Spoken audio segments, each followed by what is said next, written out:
जी हाँ, नमस्कार, शुभ संध्या। स्वागत है आप सभी का हमेशा की तरह संस्कृत बाय सागर सर इस यूट्यूब चैनल पर। क्या हालचाल हैं, कैसे हैं आप सब? राधे राधे आप सभी को।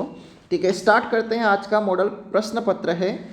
इसमें हम लोग देखते हैं जो बहुत महत्वपूर्ण प्रश्न होंगे, उन सभी प्रश्नों पर यहाँ पर चर्चा करने जा रहे हैं। देखिएगा, फर्स्ट क्वेश्चन की तरफ बढ़ते हैं। कहा कि एकोन चत्वारिंशत् किस संख्या को कहते हैं, यानी एकोन चत्वारिंशत् किस संख्या को कहते हैं आपको बताना है।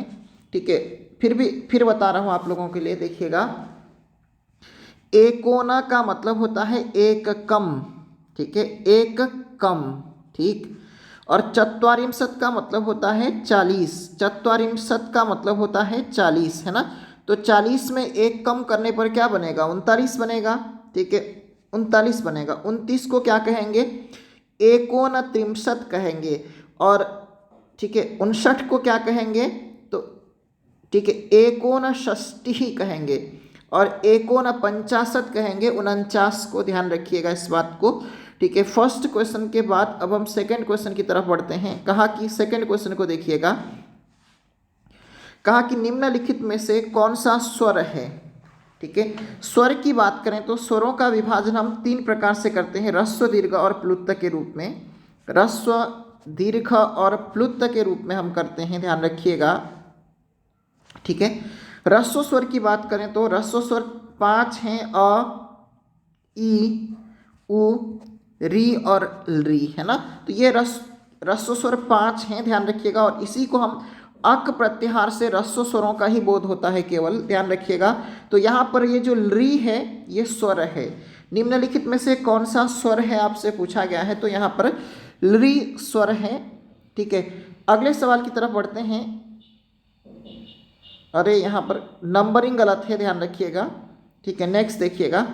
ददतु रूप है लट लकार प्रथम पुरुष बहुवचन, लोट लकार प्रथम पुरुष बहुवचन, लोट लकार प्रथम पुरुष एक वचन, लट लकार प्रथम पुरुष एक वचन। तो ये ददतु रूप, ध्यान रखिएगा। दा धातु बहुत ही महत्वपूर्ण धातु है, आपको बताया भी हूँ।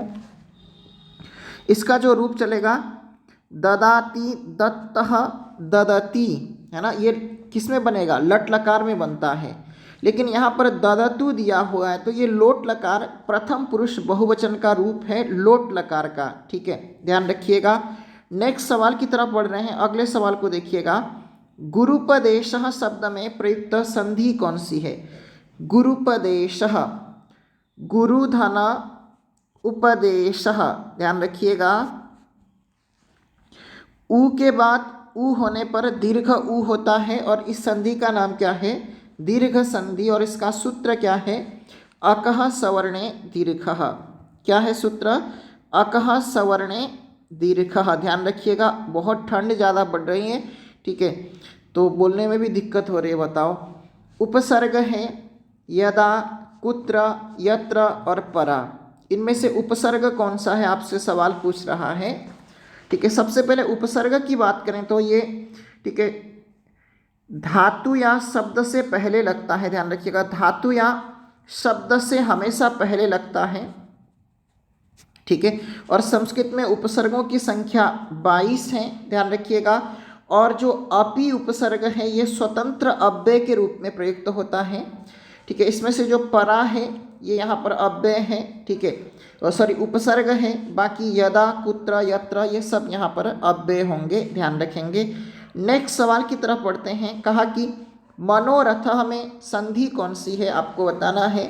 अनुनासिक संधि है, परसवर्ण संधि है, विसर्ग संधि है, या फिर उपरिक्त में से कोई नहीं। तो यहाँ पर मनोरथ की बात करें तो मनस्थन रथः। ठीक है, मनस्थन रथः। ठीक है, या फिर आप मनः धन रथः, आप ऐसा भी विग्रह कर सकते हैं, ध्यान रखिएगा। यहाँ पर ठीक है, विसर्ग संधि होने के कारण से यहाँ पर जो न है, ठीक है, उसको ऊ के रूप में परिवर्तन हुआ है। सी इसका राइट आंसर हो जाएगा। नेक्स्ट सवाल की तरफ बढ़ते हैं। कहा कि नेत्राभ्याम अश्रूणि पतंती में नेत्राभ्याम पद में विभक्ति है। ठीक है, यहाँ पर नेत्राभ्याम इस पद में विभक्ति कौन सी है? ये नेत्राभ्याम इसमें रेखांकित किया गया है, द्वितीया, पंचमी, सप्तमी और षष्ठी। कहा कि नेत्रों से आंख गिरते हैं, यानी नेत्रों से आंसू गिरते हैं, आंख नहीं गिरते हैं, ध्यान रखिएगा। आंख गिरेगा तो फिर क्या रहेगा, कुछ देखोगे ही नहीं, है ना। कहा कि आंखों से आंसू गिरते हैं, तो यहाँ पर नेत्राभ्याम में कौन पद क्या है, आपसे सवाल पूछ रहा है, तो ये पंचमी विभक्ति यहाँ पर हो जाएगा, क्योंकि ठीक है ये जो भ्याम वाले जो रूप होंगे वो हमेशा ध्यान रखिएगा, तृतीया द्विवचन, चतुर्थी द्विवचन और पंचमी द्विवचन में ये हमेशा भ्याम वाले रूप दिखेंगे, ये ध्यान रखिएगा। ठीक है, ये 3 जगह पर, इसलिए आपका आंसर पंचमी होगा राइट। आत्मा शब्द है स्त्रीलिंग, नपुंसक लिंग, पुल्लिंग या फिर उपरिक्त सभी।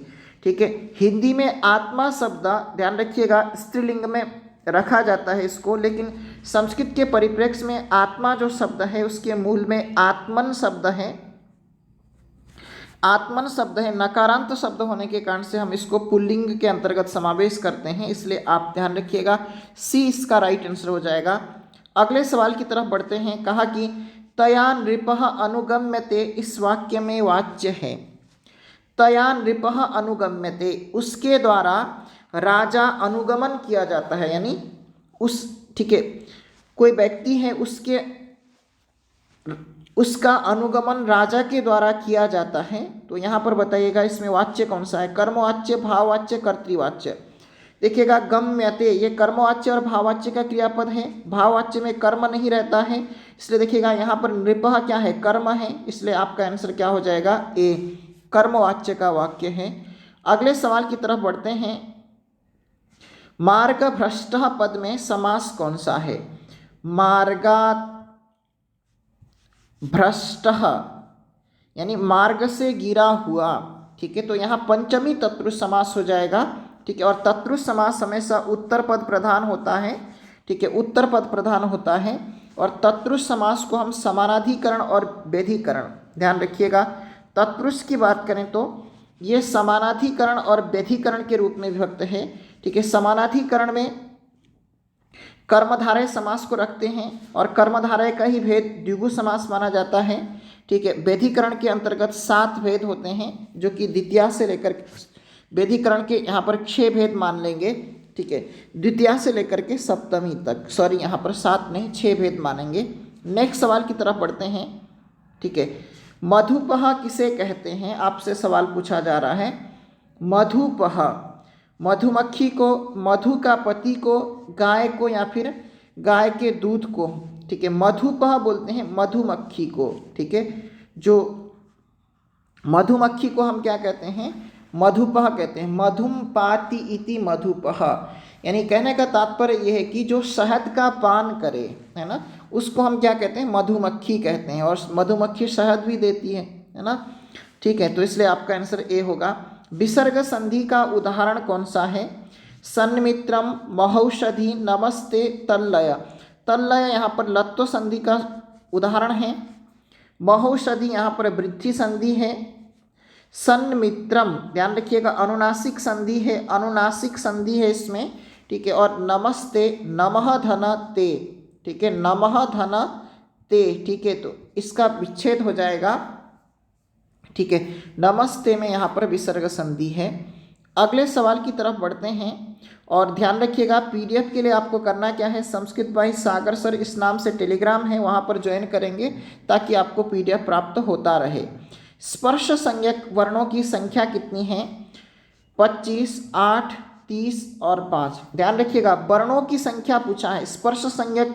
ठीक है, वर्ग कितने हैं अगर आपसे सवाल पूछता तो वर्ग 5 हैं, कवर्ग, चवर्ग, टवर्ग इत्यादि, है ना। यहाँ पर वर्णों की संख्या पूछी जा रही है, इसलिए यहाँ पर आपका आंसर क्या हो जाएगा, ए इसका राइट आंसर हो जाएगा। बालिका इस पद में प्रत्यय कौन सा है, आपसे सवाल पूछ रहा है। टाप, याट, ठीक है, डाप या फिर चाप। ठीक है, तो बालिका, सेविका, शिक्षिका, सेविका, शिक्षिका, सर्विका, सर्विका, नायिका।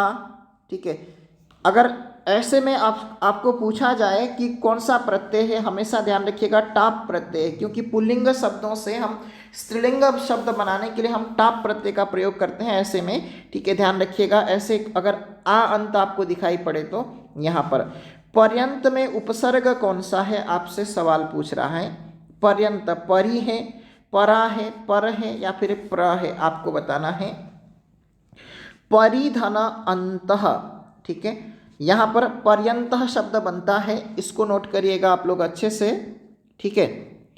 और ठीक है, परि अंतः यहाँ पर इसमें जो संधि होगी यण संधि होगी, यण संधि होकर के यहाँ पर पर्यंत शब्द बना है, तो परि यहाँ पर क्या है, उपसर्ग है, इसलिए आपका आंसर यहाँ पर क्या हो जाएगा, ए इसका राइट आंसर हो जाएगा, ध्यान रखिएगा। नेक्स्ट सवाल की तरफ बढ़ते हैं, ठीक है। पीडीएफ के लिए आपको करना क्या है, संस्कृत बाई सागर सर इस नाम से टेलीग्राम है, वहाँ पर आपको ज्वाइन करना है। अगर ज्वाइनिंग में आपको किसी प्रकार की समस्या आ रही हो तो उसको आप लिंक से ज्वाइन कर सकते हैं, डिस्क्रिप्शन बॉक्स में लिंक दिया हुआ रहता है। बधू शब्द रूप में प्रयुक्त वचन क्या है, बधू, ठीक है।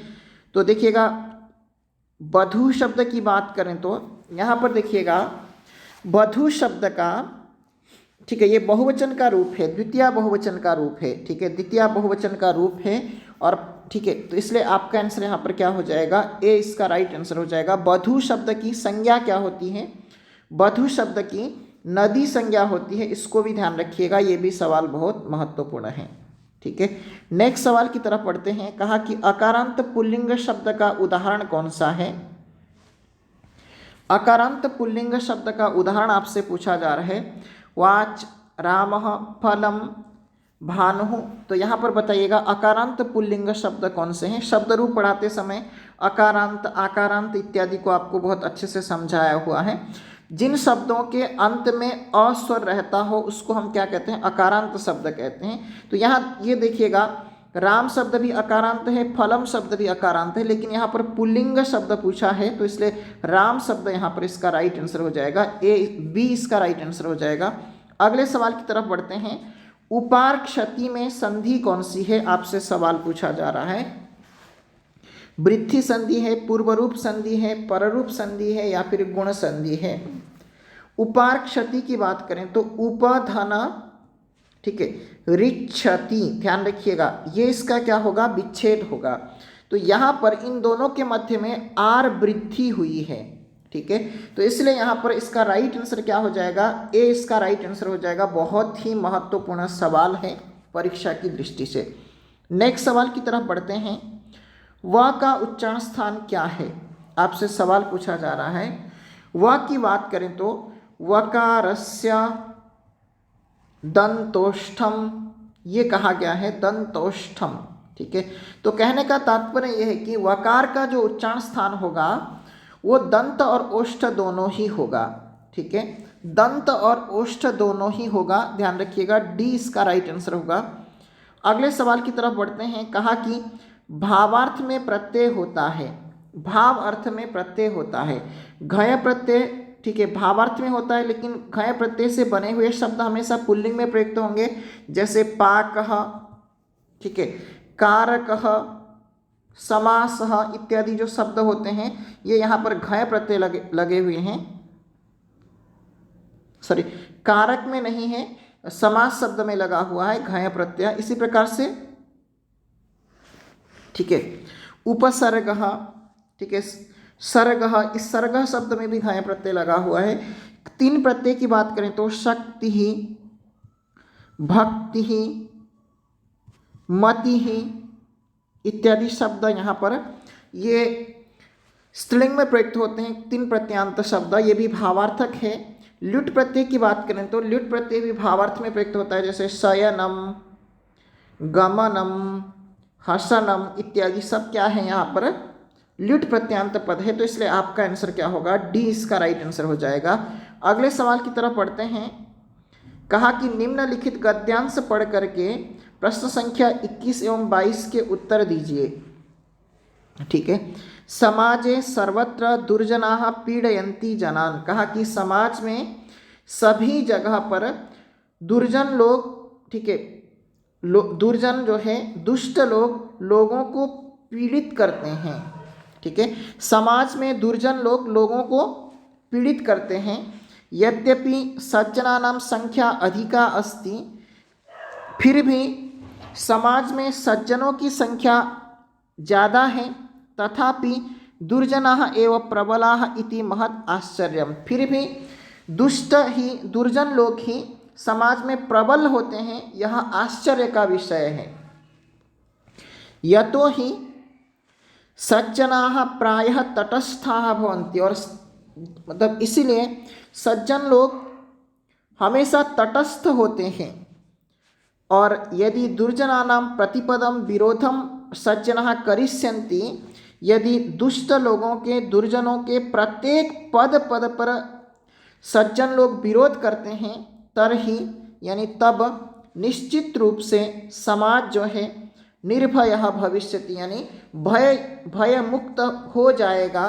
तो यहाँ पर ये कथन है, यानी समाज में दुर्जन जो है, दुष्ट लोग हमेशा लोगों को पीड़ित करते हैं, और यद्यपि समाज में सज्जनों की संख्या अधिक है, फिर भी दुर्जन ही, दुष्ट लोग ही अत्यंत बलशाली, यह आश्चर्य का विषय है।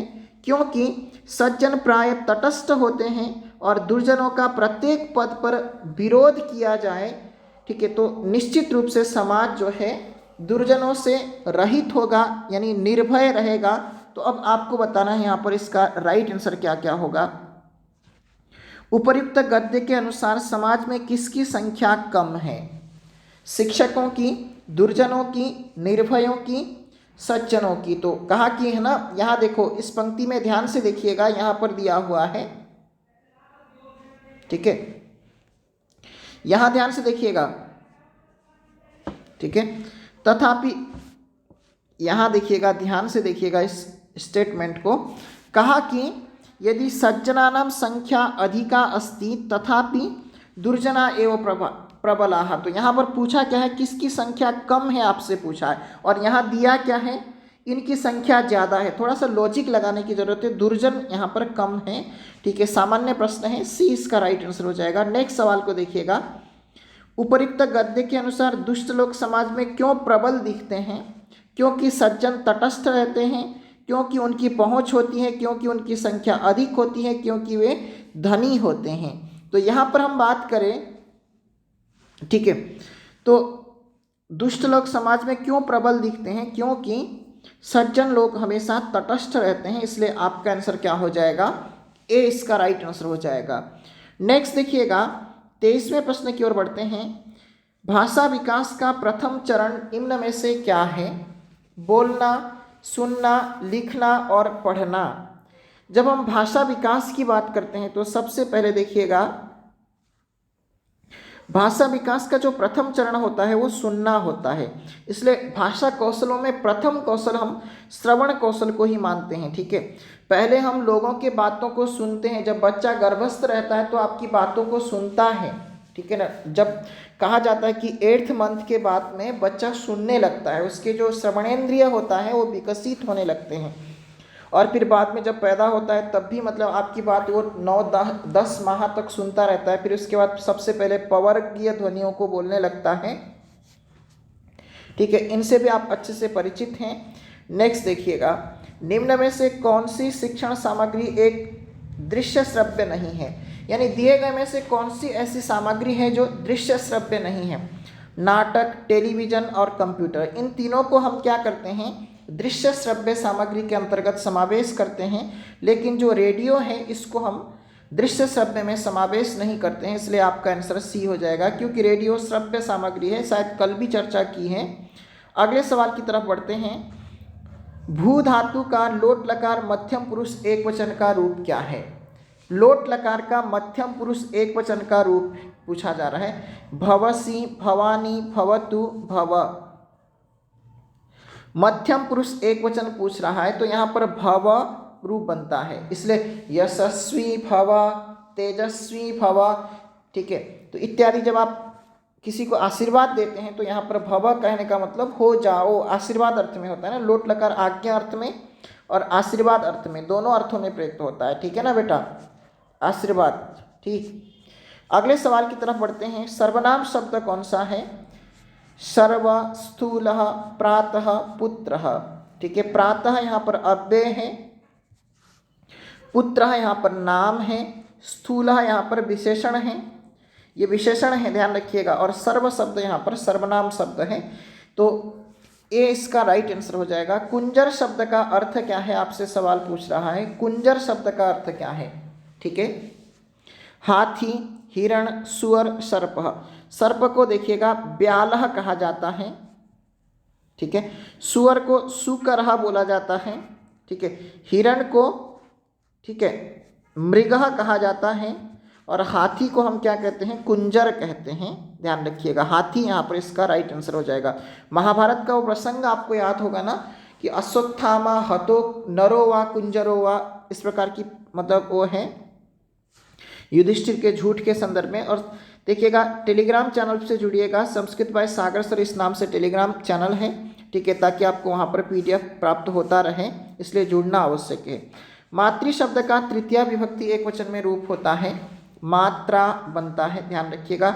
इसी प्रकार से पितृ शब्द पूछ सकता है, पित्रा बनता है उसमें, ठीक है।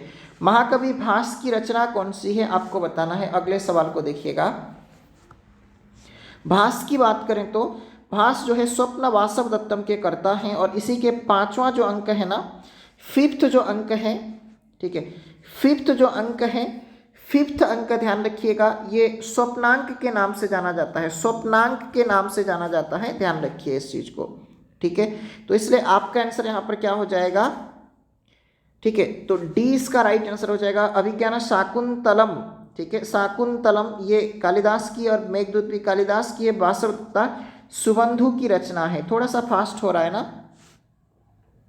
अगले सवाल को देखते हैं। द्विशब्द, कहा कि द्विशब्द स्त्रीलिंग प्रथमा विभक्ति का रूप है। संख्याओं पर विशेष ध्यान दीजिएगा, ठीक है, संख्याओं पर विशेष ध्यान दीजिएगा। 1 2 3 4, 4 शब्दों को विशेष ध्यान दीजिएगा। सबसे पहले देखिएगा 1 2 3 4, ठीक है। पुल्लिंग की बात करें तो इसमें बनता है एकः, द्वे, ठीक है, और सॉरी दौ पुल्लिंग में, और यहाँ पर त्रयः, और यहाँ पर चत्वारः पुल्लिंग में, ध्यान रखिएगा। और स्त्रीलिंग की बात करें तो एका, द्वे, तिस्रः, और यहाँ पर चतस्रः बनता है, ध्यान रखिएगा, चतस्रः बनता है, ठीक है ना। और इसी प्रकार से नपुंसक लिंग की बात करें तो 1 को एकम, और 2 को द्वे, और 3 को यहाँ पर, ठीक है, त्रीणि, और 4 को यहाँ पर चत्वारी, ध्यान रखिएगा, चत्वारी कहा जाता है, इसको नोट करिएगा। और यहाँ पर द्वि शब्द का स्त्रीलिंग पूछा है ना, तो देखिएगा द्वे बन रहा है, ठीक है ना। तो इसलिए आपका आंसर क्या हो जाएगा, डी यहाँ पर राइट आंसर हो जाएगा। नोट करिएगा अच्छे से, दो पुल्लिंग में बनता है, ठीक है, बाकी दोनों में द्वे द्वे बनता है, इसको ध्यान रखिएगा, ठीक है। इसी के साथ आज के वीडियो को हम यहीं पे समाप्त करते हैं, और क्लास कैसी मतलब कैसा लगा आप लोगों को कमेंट करके ज़रूर बताइएगा। धन्यवाद आप सबका। अभी के लिए फ़िलहाल इतना ही।